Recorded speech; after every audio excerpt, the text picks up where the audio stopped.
Good day, this is Leadership TV and I am Cynthia Onwado. Welcome. President Bola Tinubu has warned his 48 ministers and other top appointees against underperformance, otherwise they would be shown the way out of the cabinet. This is even as the president also said he would not complain about the heavy tax of piloting the country through economic and social recovery, stating that he had accepted to take responsibility for his predecessors' failures and success. President Tinubu, who made the declaration at the opening ceremony of his administration's first cabinet retreat at the new conference center of the presidential villa, Abuja, on Wednesday, made it clear that he would spare no resource to redeem the country from its current state. The 2023 cabinet retreat, themed Delivering on the Renewed Hope Agenda, was organized for ministers, presidential aides, permanent secretaries, and other top government functionaries. He said, "It's our country. We have no other one. Let's be proud that we are Nigerians and we can do it. You can show leadership. We can fight to make democracy a lasting reference for the rest of Africa. Don't be afraid to take decisions, but don't be antagonistic of your supervisor. If they are wrong, debate it. I stand before you and have claimed on several occasions, and I'm saying today again as the president, I can make mistakes. Point it to me. I would resolve that conflict, that error. Perfection is only that of God Almighty, but you are there to help me succeed. Success I must achieve by all means necessary. We have great minds, great intellects, and that is all we need. I accept the assets and liabilities of my predecessor. It is part of my professional background. We are in this ship, don't wreck it. I see the ministers as part of a team that will navigate and take the country out of troubled waters. Healthcare is priority, education is a must. No other weapon against poverty than education. You have the opportunity to change things." He also told the gathering that there will be periodic assessments of government functionaries, and those who fail to measure up to the targets of delivering the renewed hope agenda of the administration would be shown to the door. Moving on now, a former federal lawmaker and human rights activist, Senator Shehu Sani, has said that Nigerian political godfathers who impose political office holders against popular will of the people have a lot in common with the notorious Italian mafia. Taking to his X account, Central Senator Kaduna Central Senator opined that trouble naturally erupts when the lackey, driven by conscience or new realities, decides to revolt against the unconscionable covenant between the godson and the godfather. Shehu Sani wrote, "Most Nigerian political godfathers don't anoint their successors on the ground of competence. They anoint and impose them on the ground of loyalty. Loyalty not to the state but to lords of power. It's a cultish relationship founded on state capture, absolute control of political power, mutual protection, and plunder of state resources. Trouble naturally erupts when the lackey, driven by conscience, overbearing influence of new realities, decides to revolt against the unconscionable covenants."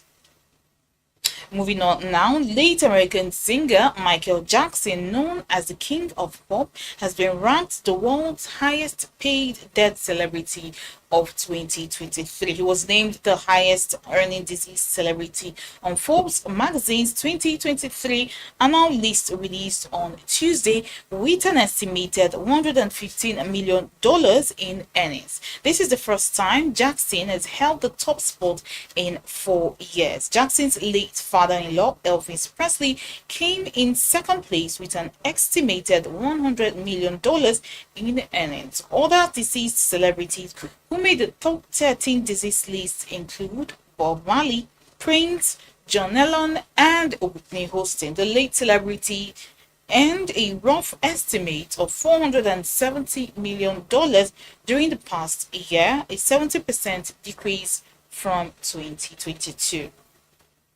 Grammy-winning Nigerian singer Temilade Openiyi, popularly known as Tems, has recounted her ordeal in Ugandan prison. Leadership recalls that Thames and Omale were arrested and charged to court and subsequently detained in prison in Uganda for making an appearance at a concert held in the country at Speaker Resort, Kampala on Saturday, 12th of December, despite COVID-19 social distancing regulations. However, speaking in a recent interview with Angie Martinez of Power 105.1 FM New York, Thames insisted that they didn't break COVID-19 rules, claiming that it was a setup. The Oscar-nominated diva said she thought she wasn't going to come out of jail and was already settling in, as she emphasized that she adapts very quickly. Thames said, "We didn't break the COVID-19 rules. It was basically like a setup. We went to Uganda. I had a show there. It was during COVID. Yeah, but they had opened things up that time. They just had a rally in Uganda. People were going out. It wasn't a lockdown, it was the aftermath. And the organizers said they had the permit. They sent us the permit. Everything was cool. And we went there, and there is this particular artist. I'm not sure now what his role was, but he was just busy threatening Nigerian artists that they shouldn't come. And after the show, the police came. They weren't in uniforms. They just knocked on my hotel room." And lastly, on sports, Super Eagles and Napoli forward Victor Osimhen has been nominated for the 2023 CAF Men Player of the Year award. Mohamed Salah, Riyad Mahrez, Sadio Mane, Ashraf Hakimi, and Hakim Ziyech are among the other top nominees for the award. The 24-year-old was instrumental to Napoli's success last season as the club won Serie A for the first time in 33 years. Osimhen also won the Golden Boot, scoring 26 goals and becoming the highest scoring African in the league. He was also named the best striker in the league. Osimhen is the favorite to win this year's edition of the prestigious award. He's hoping to become the first Nigerian to win the award since Nwankwo Kanu claimed the prize in 1996. On that note, we end the news here on Leadership TV. For more news stories, log on to our website www.leadership.ng. Many thanks for watching. Thank you for watching. For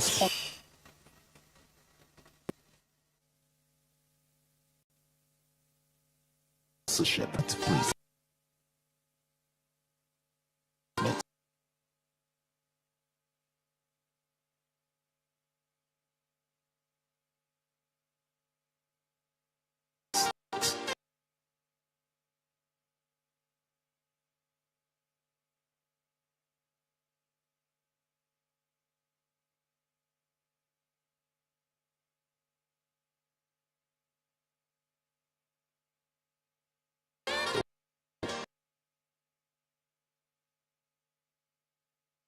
Three 688